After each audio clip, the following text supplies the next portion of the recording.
Welcome to our channel. Today we how to backup Airtable CRM views to Airtable Export, full guide step by step clearly. To begin, open your Airtable account and navigate to the base containing the CRM views you want to backup.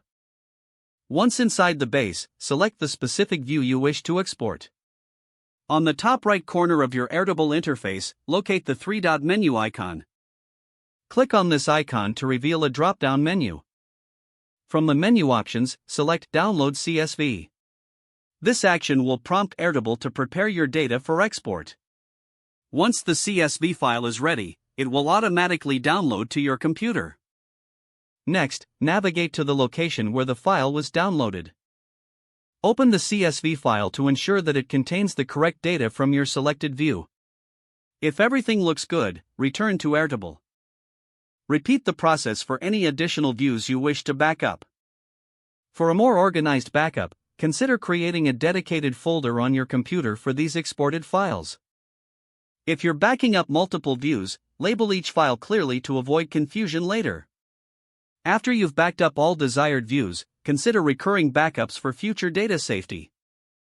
Regularly schedule time to perform this backup process to ensure your data remains up to date. It's also a good practice to notify your team about the backups if they are using the same base. This ensures everyone is aware of the latest data and prevents duplication of efforts.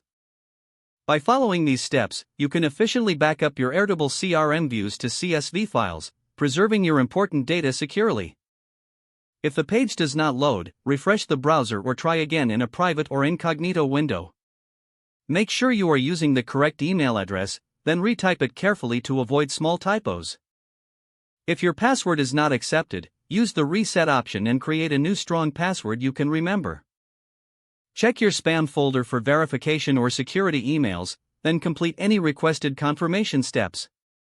Enable two-factor authentication if available to improve account security and reduce unauthorized access risk.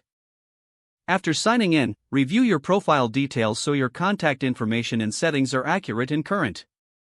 If you see an error message, note it down and try again after restarting your device and internet connection. Log out when you finish, especially on shared devices, to keep your account and payment information secure. If the page does not load, refresh the browser or try again in a private or incognito window. Make sure you are using the correct email address, then retype it carefully to avoid small typos. If your password is not accepted, use the reset option and create a new strong password you can remember. Don't forget to like this video and subscribe to our channel for more step-by-step tech guides.